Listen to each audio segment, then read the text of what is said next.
IELTS Reading Lesson 8 Short Answer Questions. On this video course for IELTS Reading, I've been looking at these question types. I consider there to be 9 types of question in the reading test, and we've looked at 7 of these in the lessons already. The only 2 that I haven't done are 7 and 9, matching sentence endings and short answer questions.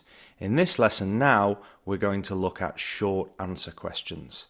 And this is a quick lesson because I consider this type of question to be quite easy. We're just giving an answer to a question. It's the most normal type of question you could ever expect. You're just answering what the question asks you. And we're also going to use the same method or technique that we always use. If you've done the other lessons on this video course, you'll know this technique already. I call it the keyword technique. And if you want more information about that technique, look at lesson 2. I explained it in detail in lesson 2, and I've used the keyword technique in every lesson. This is what we really use to find any answer in the reading test. Let's move on and try this short answer question type using the example test attached next to this video lesson. So print that worksheet and try the test. It's very quick, this one, because I don't think we need to do much work on this type of question.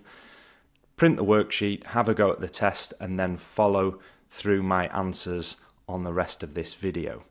So hopefully you've got the test next to you and you've tried it. Let's look now at how we get the correct answers.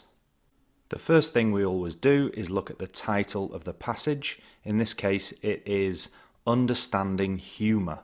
So we know that this passage is going to be about the topic of humour, funny things. Then we don't read the whole passage. We never do that. We go straight to the first question. And in this case, of course, we're looking at short answer questions, and they just want one word for your answer for each question.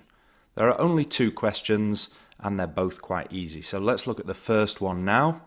Which group of theories about humour describe it as being good for us? As usual, I've underlined the keywords. This is the keyword technique. Keywords that I want to search for. So I'm going to search for group of theories about humour and then being good for us. We go to the passage and read at normal speed from the beginning. We're not skimming and scanning. We're just going to read at normal speed until we find a group of theories that are good for us. Many theories, we haven't found a group yet, but theories is mentioned, exist about what humour is and what social function it serves. The prevailing types of theories, that could mean the same as group of theories or groups, attempting to account for the existence of humour include psychological theories. There's our first group or type of theories, the vast majority of which consider humour-induced behaviour to be very healthy. I think we've got the answer already. Very healthy can mean good for you. If you read the rest, hopefully we won't find anything that changes our answer. Spiritual theories, that's another type of theory or group, which may, for instance, consider humour to be a gift from God. A gift from God doesn't mean that it's necessarily good for you. It's not obvious that that has the same meaning. And theories which consider humour to be an unexplainable mystery, very much like a mystical experience. Well, the unexplainable mystery doesn't mean it's good for you. So I think we've got the answer with psychological theories. Let's go back to the question. Which group of theories about humour describe it as being good for us? Well, the group of theories was the types, and good for us was very healthy. And the answer, psychological. Remember, we're only allowed one word, so that one word must be psychological. Remember, if you write 2 words, for example, psychological theories, your answer will be marked wrong. You must follow the instructions and put one word only. Let's move on now to the second question. Number 2. What function did comedy have in the royal courts of the past? Again, we'll underline some keywords in here. Function of comedy and royal courts of the past. We're looking for the meaning, the use or function of comedy in these royal courts in the past. Let's go back to the passage. And we needed to go on to paragraph 3 to find this answer. There was nothing in paragraph 2, so I've skipped that. Paragraph 3. As with any art form, the acceptance of a particular style or incidence of humour depends on sociological factors and varies from person to person.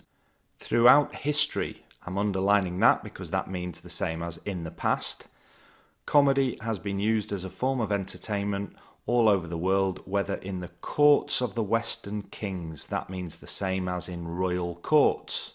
So I think we found where the answer is. We'll just read to the end. Or the villages of the Far East.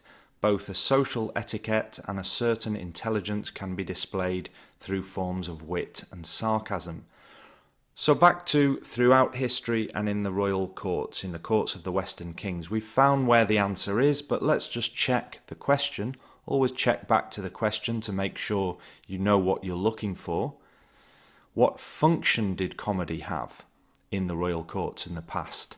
We've found the royal courts, we've found of the past, but we're looking for the function of comedy. We haven't found that yet, so we need one word that is the function of comedy. Back to the passage.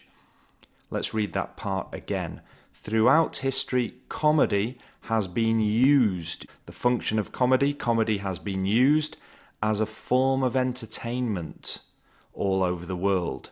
The function then is a form of entertainment, but we're only allowed one word, so which word out of that phrase should we choose? What has comedy been used as? Well, I think we have to put the word entertainment. Let's go back to the question.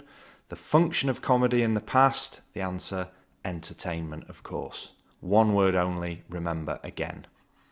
Now, that's the end of that exercise, but let's quickly look at short answer questions and what we've done. We used the keyword technique as usual, and we found the answers by reading the passage at normal speed in order, looking for those keywords, finding them, and then being careful to choose one word only, following the instructions. Quite easy. It's an easy type of question, and it isn't very common either, so you won't see this kind of question as much as some of the other types.